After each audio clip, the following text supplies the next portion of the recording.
Hello and welcome. Tonight, tuturuan ko kayo ng some tips about Microsoft Excel. So, yung nakikita nyo dito sa screen nyo is data about PRC licensure exam. Na-download ko lang siya sa web. So, ang gagawin ko dito, bibigyan ko siya ng konting formatting, no? So, along the way, tuturuan ko kayo yung mga shortcut sa mga keys dito sa keyboard. So, halimbawa, kung mapapansin nyo dito sa column B, hindi masyadong kita yung buong text katulad nitong isang to, Don Mariano Memorial State University. So, hindi siya nakikita. And then, same din dito sa column C.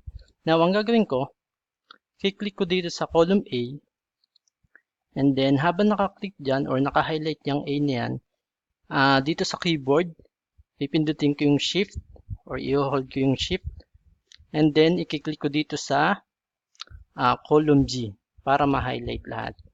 Ayan. Then after that, pag tinapat ko to or hinover ko yung cursor dito sa mga lines, dito, sa mga pagitan ng mga columns, lumalabas itong ganitong arrow.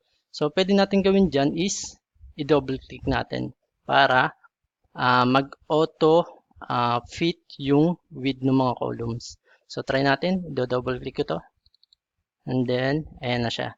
So, mapapansin nyo, buo na yung mga text natin. Automatic fit na siya. Okay? Then, next ko na gagawin is, ayusin ko itong, anong tawag dito? Headers natin. So, ang gagawin ko, click uli dito. And then, kiklik yung shift at i-hold ko. And then, click uli dito. And then, ito yung fill color. So, lagyan ko lang siya ng kulay yung header. Ayan. And then next na gagawin natin is pupunta tayo sa pinaka-less records. So kung mapapansin nyo, napakahaba ng records natin, no? So medyo madami siya, okay? So paano kung ganito karaming records na titingnan nyo dito sa Microsoft Excel and then gusto nyo pumunta sa pinakahuli para malaman nyo yung details kung gaano siya karami, ano yung nasa bottom ng list natin.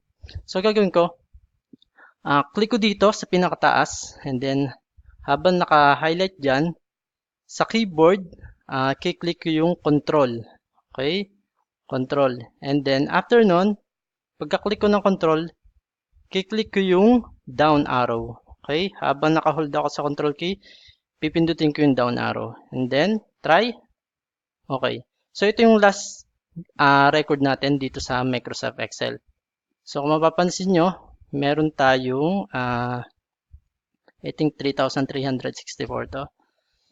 So, kung gusto nyo pumunta ulit sa pinaka top na record natin, click nyo lang ulit yung control or i-hold nyo and then pindutin nyo yung up arrow. So, nasa top na ulit tayo.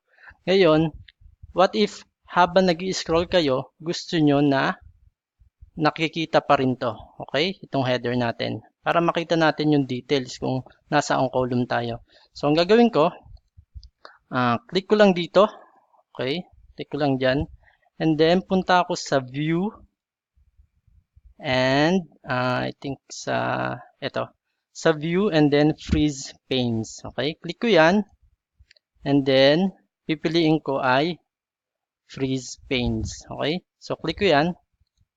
And then, pagka-click, so ngayon, i-scroll down ko na siya. Mapapansin nyo, naka-fix yung header natin. So, maganda na siyang tingnan. And then, pwede ko rin gawin, scroll ako horizontally. Okay? Punta ako dito. And then, kung mapapansin nyo, yung region natin, naka-fix din, yung region column. So, ayun lang for tonight. So, ito ang Teknik pag technical.